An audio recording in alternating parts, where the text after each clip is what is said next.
Hello, welcome everybody to another office hour, Draftbit office hours. I'm George. I'm the head of product at Draftbit.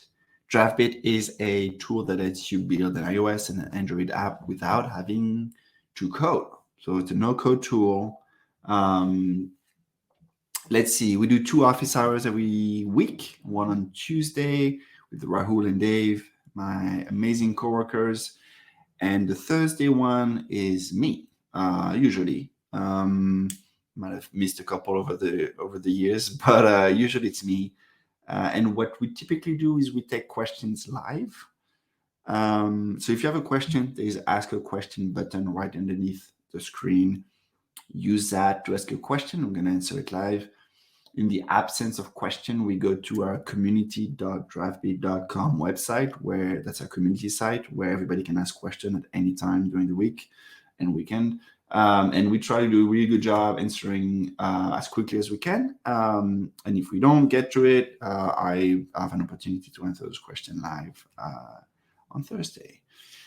So with that said, I see Josh right now. I don't think we've, unless I'm now remembering. I don't know if we've met before, but good to see you. Tell us a little about yourself. Where are you listening from, and what's your Draftbit experience so far? While we wait for a few other folks to join. And I'm going to set myself up. So Josh is from the USA and brand new to Draftbit. Awesome. Great. Well, Josh, if you have any questions, it could be just even high-level question like, can Draftbit do push notification? Like kind of about the capability. Oh, you met with Donald and Rahul. Lots of questions. Okay, that's awesome. Feel free to ask them ask a question or in the chat. That works too. And while I wait for that, I'm going to get myself set up. I'm going to open a different tab to the community website.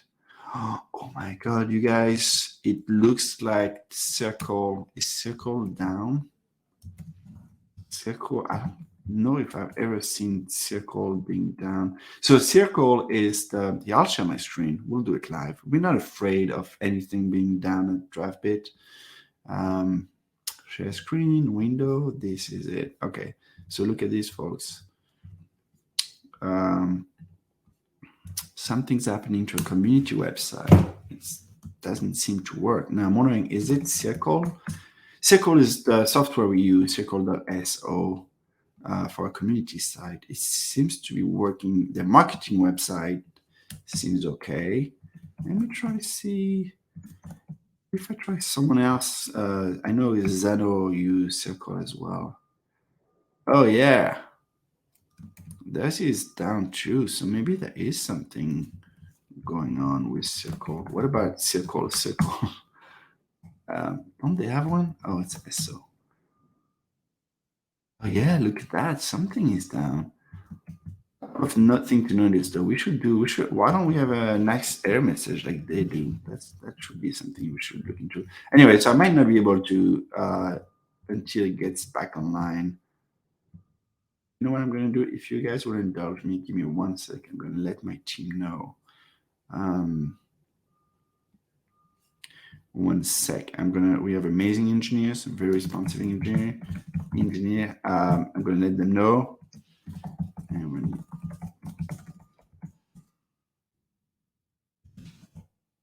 sec. Okay. Sweet. So we'll just take a question for now. What I'm working through right now is posting via post request to Xano. Okay. It'll be hard to describe via text, but I'll do my best. I can't quite figure out how to set variable, action, and the mapping.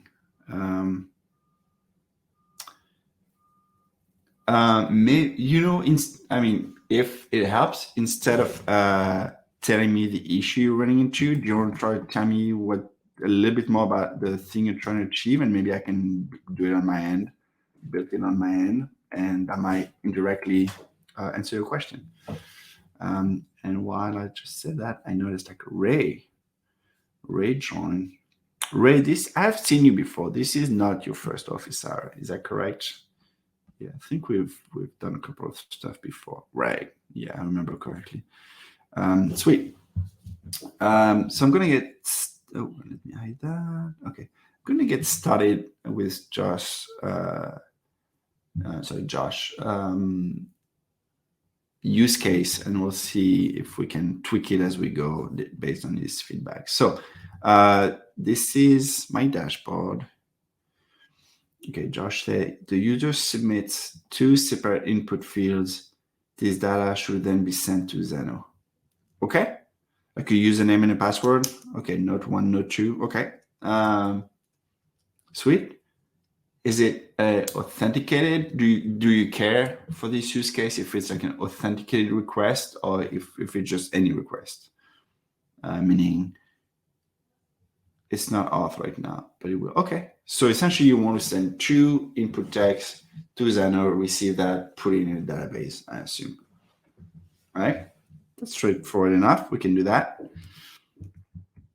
I'm going to juggle with Windows here. So I don't know what I do. Okay, here it is. So let's start a new app. Office hours, April 28th. I'm going to start a blank app, brand new app. Here it is. Okay, so first thing, we're going to put 2 input text and a button. I should figure out how to make some, play some music. I will one day. Okay, so note 1, because that's what you suggested, and note 2. Okay, and now this is going to be sent to Xano. All right, let me make that. We're going to tweak the UI a little bit. Just make it a little bit nicer to look at. Okay. Try to put a little bit of magic right here. Okay. Okay, note 1, note 2. We can preview that. Let me see. Yep, best proxy is a tweet. Best proxy is a tweet. I post content, I own that content. Eventually it'll be us. So only I can see it, other can see it based on permission. But right now I'm just wanting to figure out how to name a variable and map things correctly. Okay, I didn't quite get that proxy, that tweet part, but it doesn't matter. I think it doesn't matter. Let me know if it does. So here's what I'm gonna do, guys. I like to remove that header myself. See, it's the default header in React Native, but I like to remove it. I'm gonna go to navigation, the header, and click none. That's why it's gonna disappear. You don't have to do that. Just letting you know what I'm doing.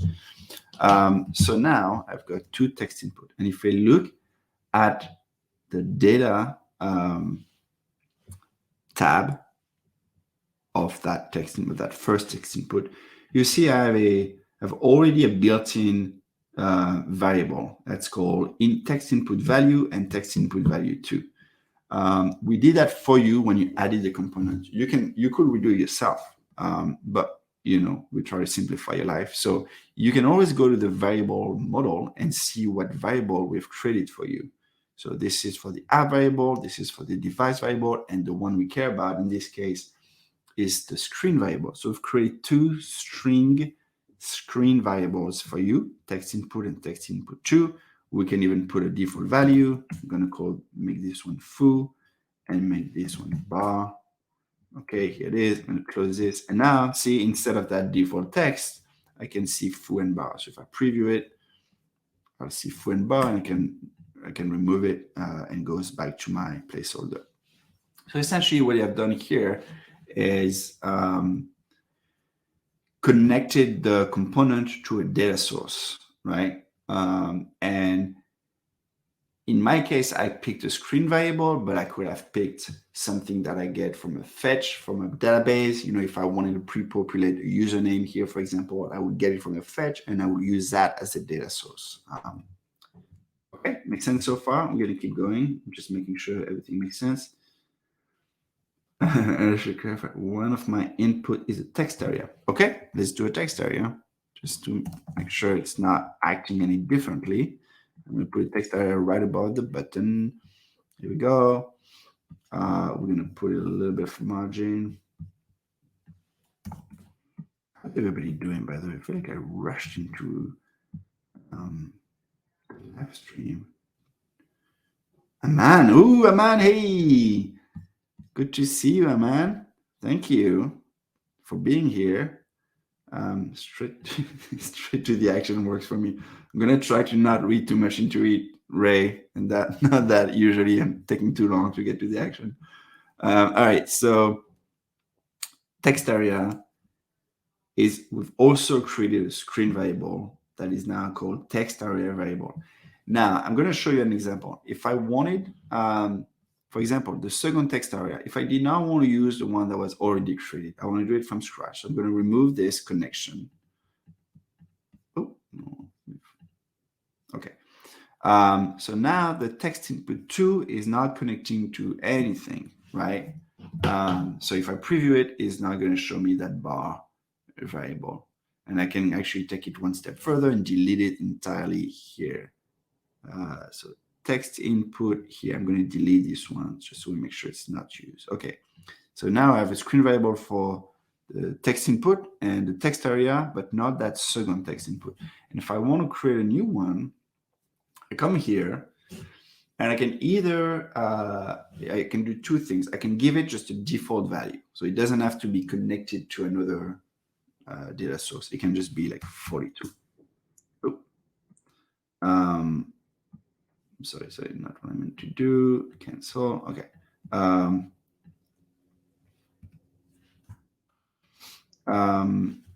Oh, I guess that's. Do I want to get into that? I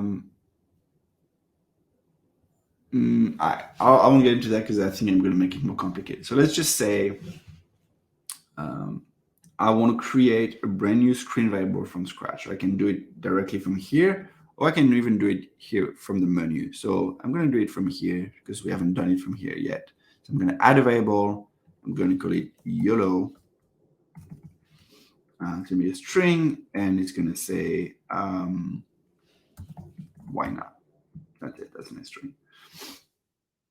Now it's here, YOLO. Okay. And that screen variable, I can just show it on the screen. So if I have a text, here it is, I have a text component, I can decide to drop it here. So I can say YOLO, and what you do have to do is connect. The double curly bracket is a way to map a variable that I just created to another variable. So I'm going to connect it to that YOLO screen variable. So now, see, I have a little bit of text here that says, why not? And I'm going to put a little bit of space. And I'm also going to make it a little gray just to emphasize that it's not something we want to edit. It's just kind of information. Maybe I can mix static content and dynamic content like this. So I can know like the name of the value and then the value itself. So anyway, you get the idea. So now I have this screen variable called YOLO. And I can connect it to my text input, right? So in that dropdown, now I see YOLO. So it's essentially the same thing that was there originally, except instead of doing it for you, you can do it yourself. That's it. So I'm going to select it here. Okay.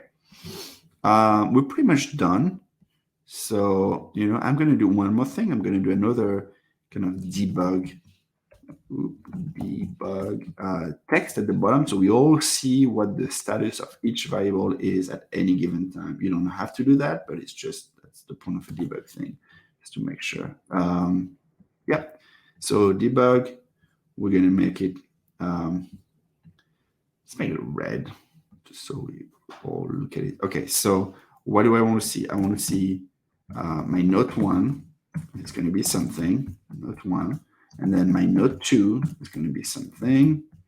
And then what do I have? I have my YOLO. Oh, actually, my node 2 is now my YOLO. It doesn't matter. And my node 3 is going to be my text area, right? Okay, so I've got 3 nodes I'm going to send to my backend.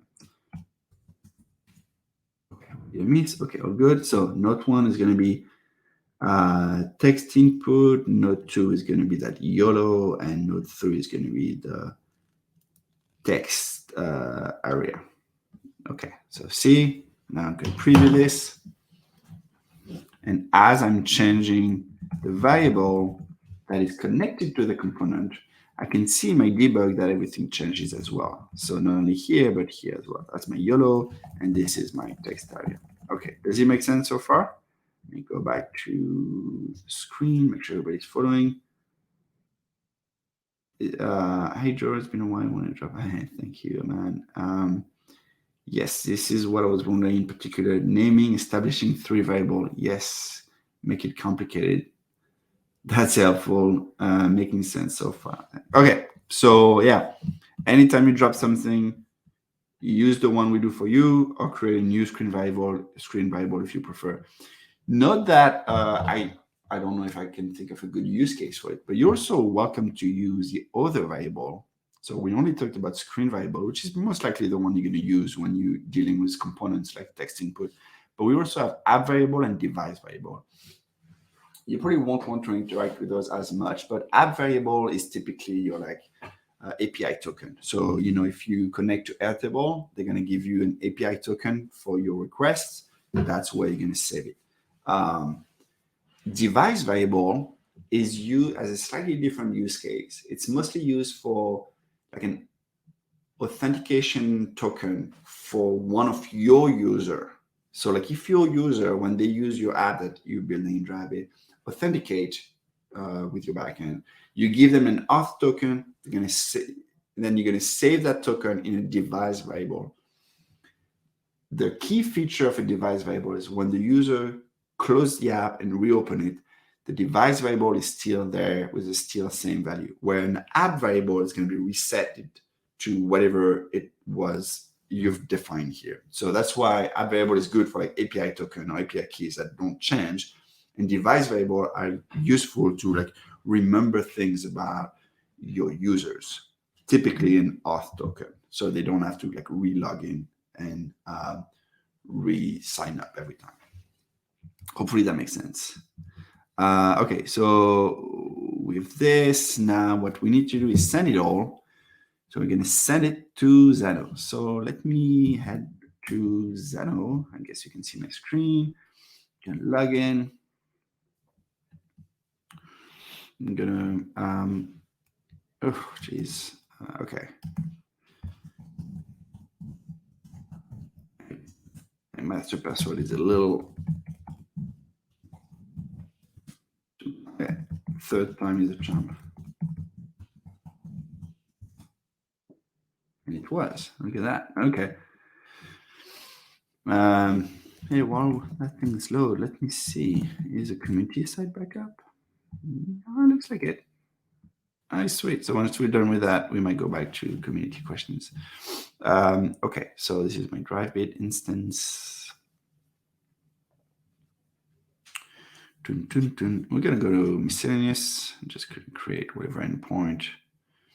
I'm going to create database. I'm going to call it like test. I guess I have to do an API group first. Let me do an API discover. Let me do an API group, and then I'll do the table. That way I can reference the API group in the table. So the API group is going to be office hours April 28th as well. Okay, not going to do much with it. And then I can now create a database that is going to be office hours April 28th. And it's going to use this one. Okay. And all I'm going to do in my database is a few fields. It's going to be node 1. I might just call it like this. It'll be easier. Node 1. and then another text field that's going to be note 2. And then that was my YOLO, and then the text area. For the text area, is that still going to be text? I guess so, right? Yeah. Yeah. Okay. So text 3. Okay. I'm even gonna. I mean, that's a nice. Just even gonna. I'll leave it for now. We'll see what happens. Okay. So that's my database. I can even, say, hello world. World YOLO. Okay, so I can add stuff to my database, but more importantly, what I really care about, what I want to show you guys is, first of all, I already have, because I told Xano what API group to use for that database, for that table. Yeah, I already have all those endpoints that he created for me, which is magical. Love it. And the one I care about, in my example, is the post one, right? I want to post new value. So I'm going to go there. I'm going to copy the endpoint. And you see already it's expecting 3 text input. And in Xano, you can do something where you can run and debug. So here, when you run and debug, it's going to show me the JSON format that it's expecting. So in that case, I can do, I said hello world YOLO before. I'm going to do bonjour monde. Let's run that. Everything worked well. It created a new entry. That's what it did here, add a record, and then it's returning that record to me. And if I go see my database, in my office hour table, I see it. Bonjour, mon patate. Okay, so all of that works really well. The one I care about in my case is the post one, like I said. So I'm going to save that URL. And let me go back. Okay. In Draftbit, I now have to declare that backend, declare that endpoint. So the way you do it is by using the API and cloud services model, so like our data model. And you're going to say you integrate with different backend, but the one we're going to do right now is we're going to click REST API. That way we can see it from scratch. Office hour April 28. And this is where I'm pasting the URL of the endpoint. And I removed the last part because this is just a service. This is a high level where my endpoints are. And then you'll see I'm going to create the individual endpoint for like a GET request, a POST request, a PUT, and patch request. So this is just a high level. I'm going to save this. So now I have this endpoint, I have this service, and I can create an endpoint, which is going to be, I'm going to create notes, and it's going to be a post. It's going to create one, and it's going to create note.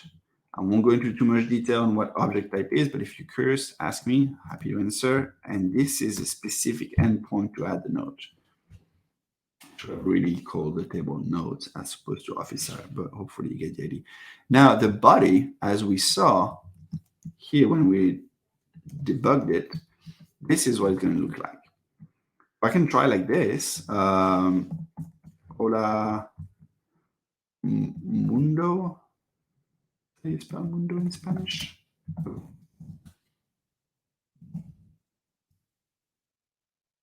M-U-N. Yeah, I got it right. And how do you say papa for potato? All right. Oh, I'll take your word for it. Google Translate. Okay, and now I can test this. All right, it worked. It's returning me the result. And if I go back to my Xano, that table, I can see that the Spanish version was added. Hola, mundo, papa. Okay, great. But I don't want to always send hola, mundo, papa, right? I want that value, those 3 values to be dynamic. So I'm going to create variables with a double curly bracket. It's going to be note 1. This is going to be note 2. And this is going to be note 3. Sweet. And I can do another test with default value. So what language have we not done? we do some German? Yeah, let's do some German. So, Guten Tag, how do you say? Hallo? Okay, so disappointing. Wait, did I say? Hello. So we're going to do it in German now. Oh, how do you say world in German? You say Welt? Okay. It may be true, but it doesn't really matter. And how do you say potato? Potato. Fell. Look, I'm even learning words. Okay, so now I can run that test again. See, that's a preview of what it's going to be like when those variables are being replaced. So let's try it. And it worked. All right, so I'm going to save it. We can still check that everything was added if I reload the table. These are my German words in there. Yes, it is. Hallo, Welt, Kartoffel. And so now that I have that endpoint, what I want to do is when the person clicked the button, I'm going to go to that interaction tab here where that magic wand is on the right-hand side. And I'm going to connect triggers with action. So we have different triggers. In the case of a button, the trigger is on press when someone presses. For other components, it might be a different trigger. It might be, if you have like a star rating, it might be like on star, on slide, on swipe, like all kind of triggers like that. And for the trigger we care about, we want to run a specific action. In our case, we want to send that information to Xano. So we're going to do an API request. It's going to use the service that we defined a second ago, and it's going to use the specific endpoint, like the post endpoint that we did define as well a second ago. You see, by default, we reuse those default value you gave us, which in my case is German words. But that's where the magic happened. I want to now use those default value. Instead, I want to use my string variable that come from the component I added on my screen. So the note 1 is going to be text input value. The note 2 is going to be that YOLO one. And the note 3 is going to be, damn you, intercom. It's going to be that text area value. Okay. And I think that's it. If I want to, I might not have anything to do with it right now, but I'm going to receive something back from Xano, and I can process that information as well. In the case of I want to say it's successful, everything was added, or maybe Xano is going to return me something else, like an ID, whatever. So I can do something with that response. I'm not going to do that right now because I just want to demonstrate that it worked. Okay, so that's it. On press, do that API request. Let's try that. I'm going to re-preview it. How is everybody doing in the chat? Hey, Rahul is here. So to confirm, ask Ray. Draftbit will take care of JSON encoding the string or whatever value you put in there. Yes. Yes. The one thing you do have to care about is that this is of the right format. So that's your responsibility to get right. But then the sending the value to those variable is handled by Draftbit. Okay, so let's try it. What are the words? Let's do,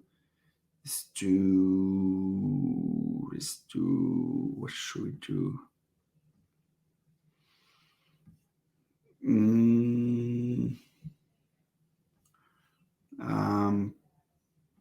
Turkish. Let's do Turkish. All right.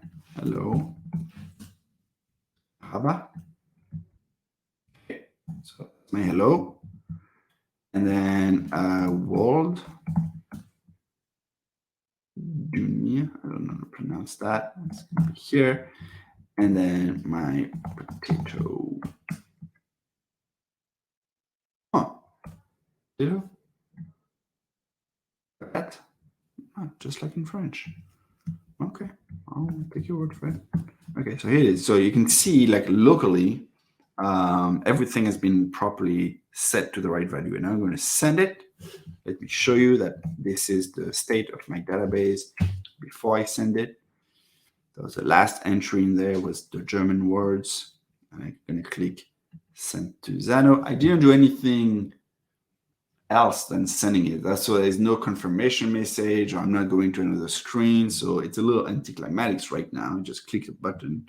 But if I come here and I refresh my database, I'm hoping I will see the Turkish word. And here it is. Merhaba, dunia, and patates, or patat. I don't know how you pronounce it again.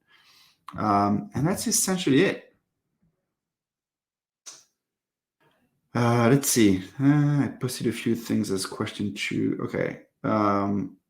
In there being where you were building the JSON payload for, yeah. Okay. So I think I answered the question, Ray, but if not, let me know. Okay. So Josh posted a few more questions, but at a high level, I'm going to take just a quick pause here because that's how you send data. I can hide that little thing that we don't need here, that little preview. This is how you create, add components to your screen, connect them to a screen variable, set like an API request to post those information, connect the screen variable to that post request, and send it all to your backend. So hopefully that's helpful. So yeah, let's move on. Wait, before I move to a question, Josh asked, can you please remind me what the new value and result name fields are in the set variable config area? Well, let me,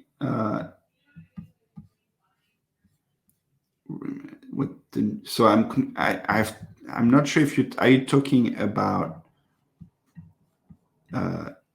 this thing? I guess not.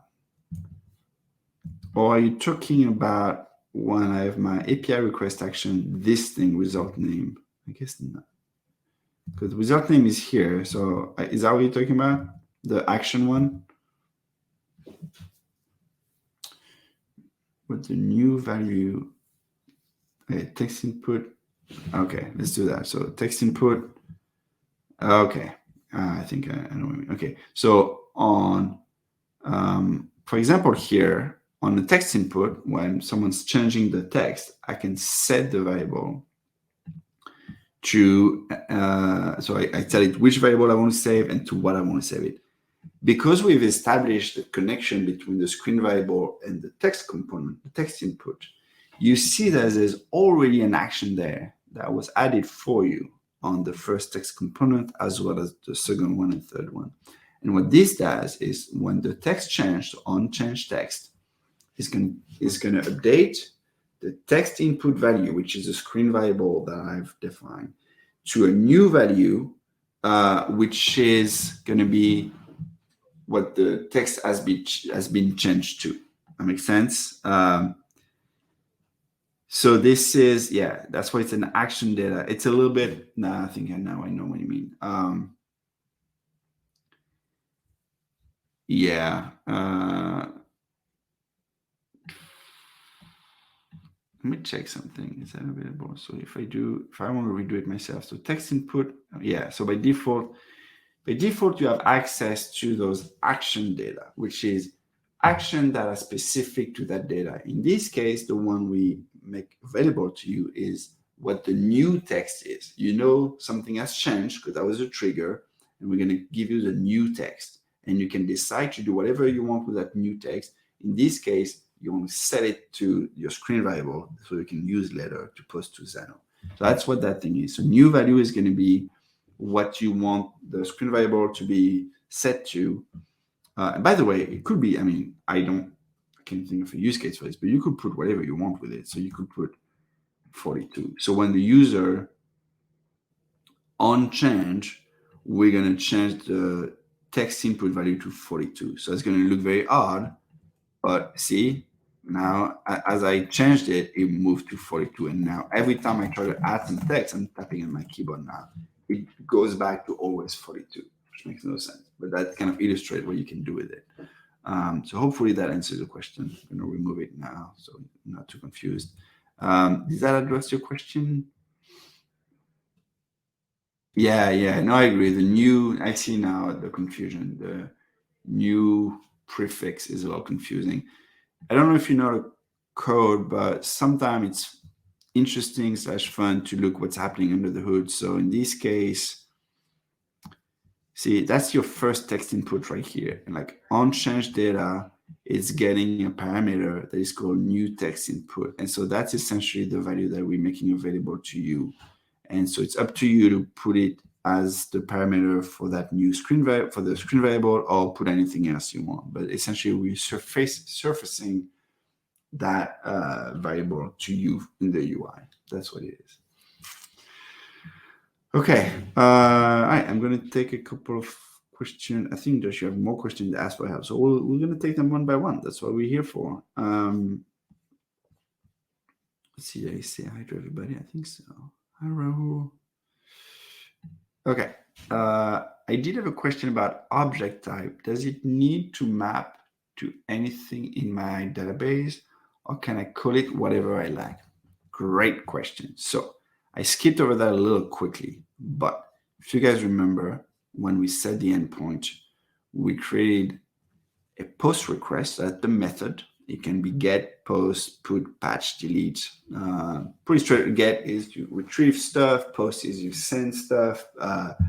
Put is you replace an existing record, so you probably have to give it like some kind of information about the ID you want to replace.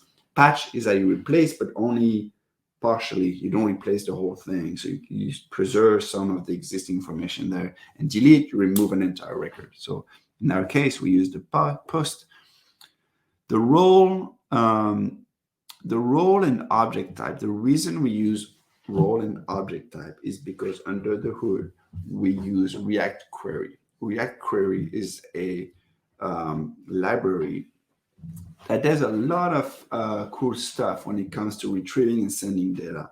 The number one thing it does, I don't know if it's the number one thing, but the one thing we care about right now in this context is it's going to keep your data in sync. And by that, I mean, if you have a list of something you retrieve from your backend on one screen, like a list of like a to-do list, like, like buy milk, buy bananas and all that.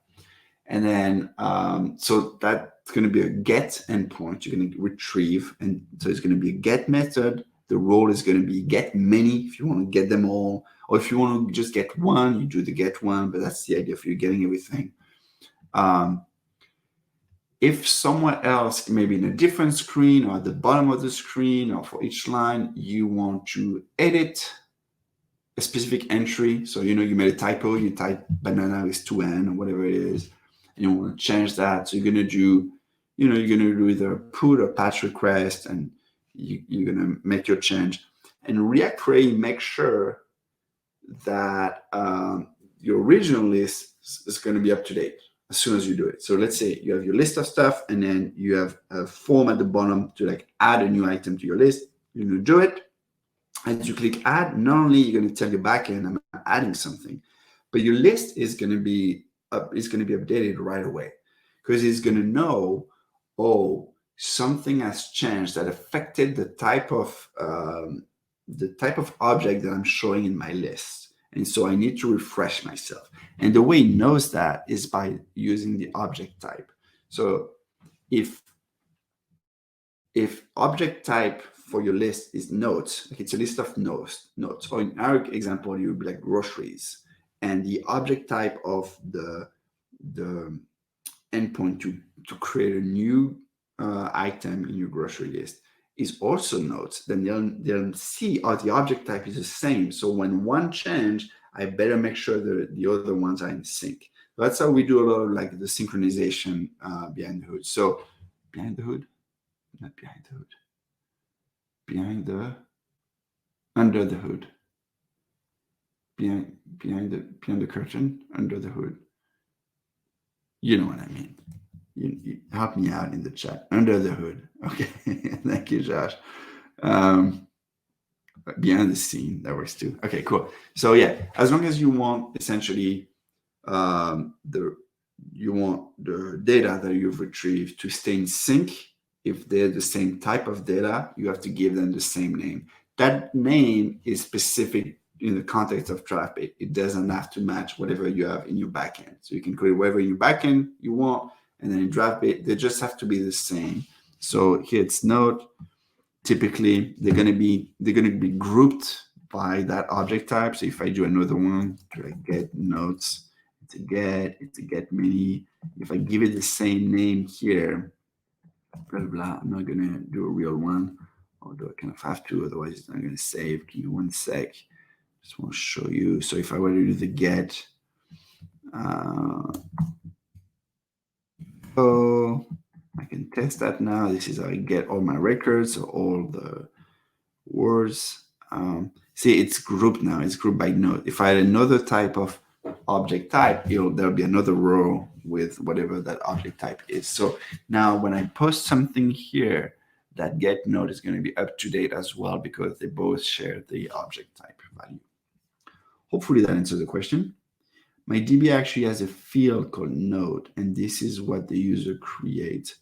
So I named my object type node, assuming it should be the same. That's the so again, they don't have to be the same between your Xano backend and Draftbit. They do have to be this in between endpoints in Draftbit. They have to be the same if you want those to stay in sync. That's the reason. That's how we use it. Cool. Oh, and I think we did this one. Can you please remind me what the new value and result name? Okay, so I think this one we covered. Sweet. Good to see under the curtain. Yeah, that should be the name of our podcast, Draftbit or album. Okay, I'm going to save all that. Now that the community site works, we can go back to it. Let's have a look, see if people have questions there. How much time do we have? 15 minutes? Sweet. Okay. So there is an Ask for Help section where everybody can come and ask the question. You see we are very active.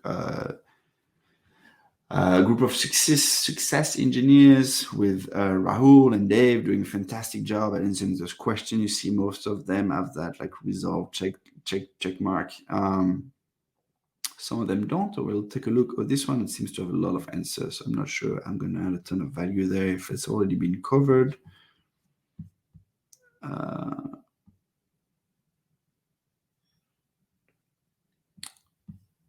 Oh yeah, I think Rahul covered it here. Wait. I have a settings screen which I want to be able to access from any of the 4 tabs.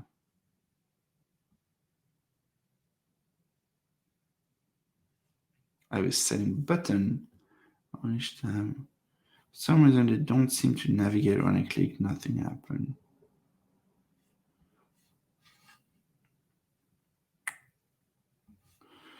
Is setting beta available? So try bring setting beta available. This.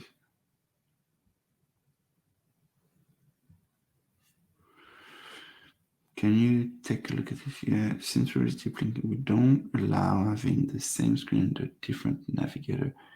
Once your screen are being repeating different navigator, once you remove them, it should fix the problem. We need the sharp font to work on all 4 tabs, so we kept them there since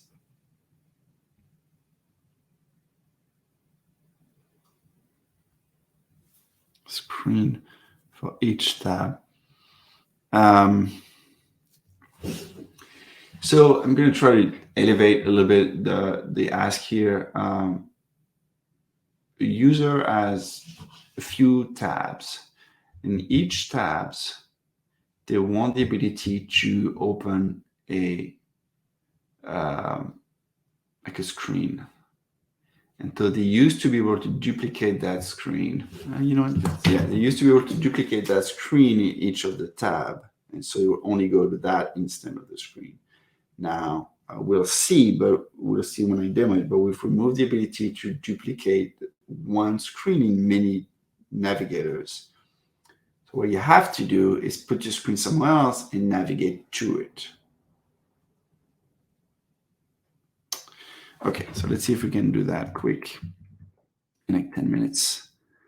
This is my blank. I'm gonna add. So this is gonna be my foo bar.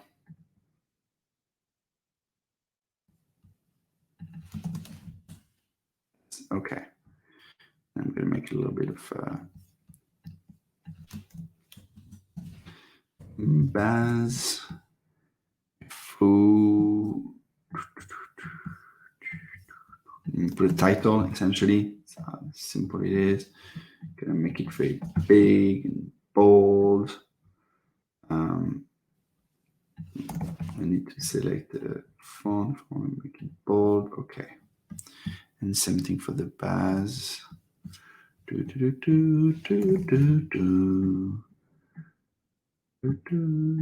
Is that the Superman theme song? I don't know. Okay, and the Baz I don't need. I already know what it is. Okay, you know what? I can even delete the Baz for now. Okay, good. So I've Baz and foo. That's it. Now I have, and let's see, I'm going to do one more that's called settings.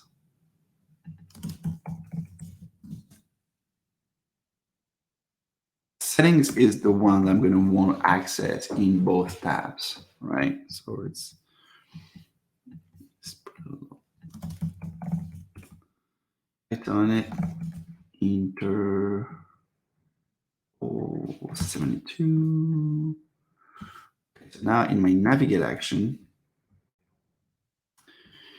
I've got a stack navigator by default. That's my root navigator. Okay. What I want to do, I'm gonna,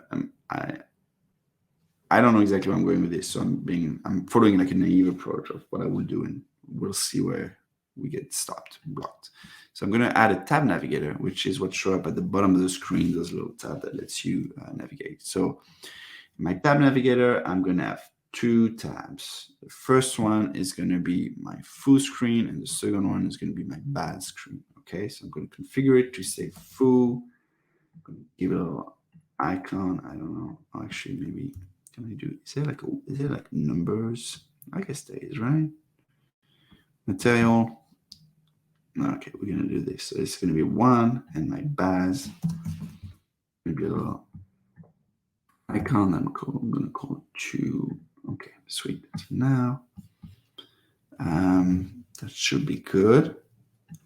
And I do nothing with my setting just yet. Let's preview what we've got. Oh, I gotta do one more thing. The default initial route. So by default, that route navigator is going to go to my tab navigator. And my tab navigator by default is going to show my full screen. So now when I preview things, I should see my full screen. Exactly. And if I scroll down, I see my foo and my Baz tab. So on the web, I'm on foo. I can go to Baz. Here we go. And go. Sorry, I have a little bit of a short screen, like small screen here, where you can see me going from back and forth between Baz and foo. Same thing for iOS, Android, and same thing for iOS. I won't, if you guys are interested, I can talk about that save view, the fact that it seems to be too high. We can talk about that, but it's slightly different thing going on here. Okay, and what I want to do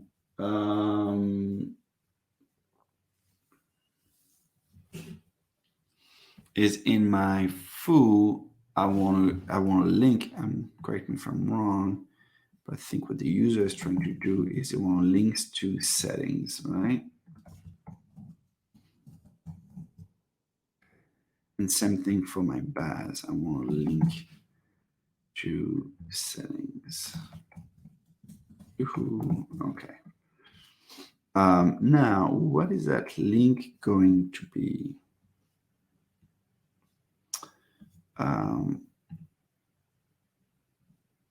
So on press of that link, I'm going to navigate to,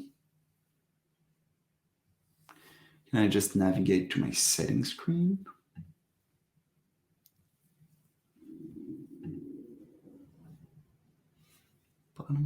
Yeah, okay. That seems a little too easy, but let's give it a try. And same thing for my Baz. I'm going to navigate to my settings. Now, what happened when I preview this? It might not work. We'll see. So I can still go between my food and my bars. And when I click settings, I go to settings. Okay. But then I lose my tab navigator, which makes sense because I'm not in my tab navigator anymore. So first, let me make sure what I just did works for Android, iOS, and Android. And I'm assuming that what Caleb is trying to do is to still be in the context of the tab navigator. So we'll see how we can do that. Okay, so full bars. Okay, and if I click settings, I go to settings and my tab navigator is gone. So that's kind of to be expected so far. Sounds good. iOS is a little longer to load. I'm gonna go to bars just to make sure that still works. It's a little slow. Here we go. And settings goes to settings. Hopefully, here we go. Okay, so that works, but I'm assuming what Caleb wants to do is to still see the bottom stuff. So for that, let's continue with the naive approach. What if I put the settings in the bottom tab navigator itself? Can I then still see the tab navigator?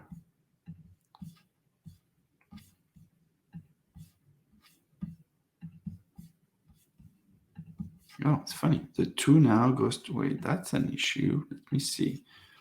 Did it change the configuration? Oh, it did. When I did it there, it changed that. That's odd. I'll look into that. But anyway, so going back. Now I can preview again. Okay, so bar, foo, bar. And when I click settings, now it doesn't work. Yeah, okay. Okay. Because I guess that's what Caleb was running to. Because it's not configured there as one of the options, it's a little, it doesn't really, it's almost like non-present. And so the way I would do that is,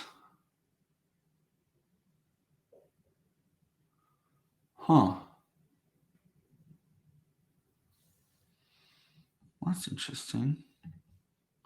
Yeah, let me try something else quick. If I put this here, can I still use, I can't put the setting in there. So how do I go?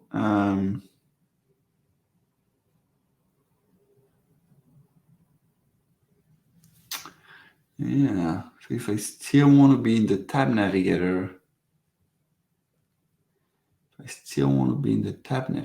I don't really have an option. Maybe let me try something a little dumb just to see. Oh, that changes every time, by the way. Okay, that's not good. And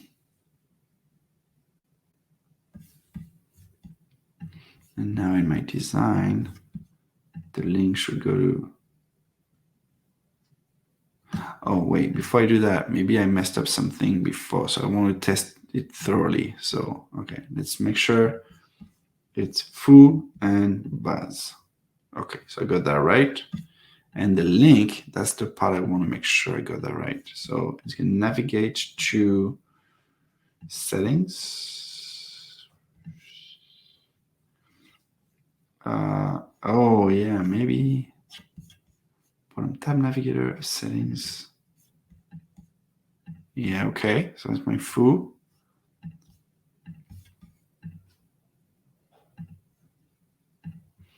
Bottom tab navigator settings. Okay, does that work?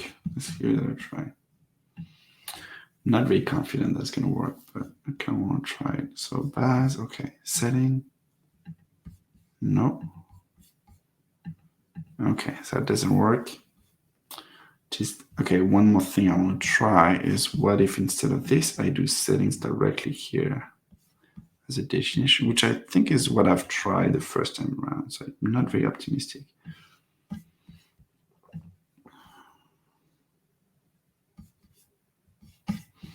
All right, so I'm going to full, okay. All right, so that doesn't work either. Okay.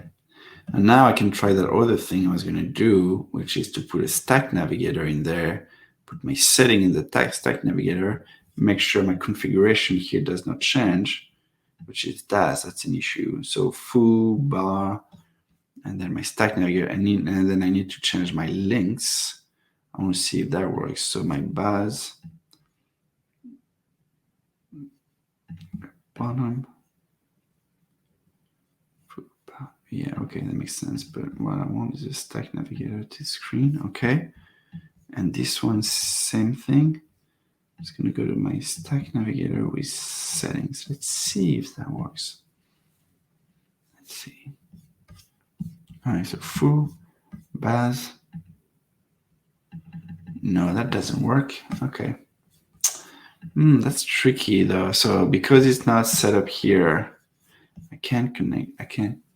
So essentially, I mean, you can always go back to settings, but it's not going to be in the context of your tab navigator. So you're not going to see the tab navigator at the bottom.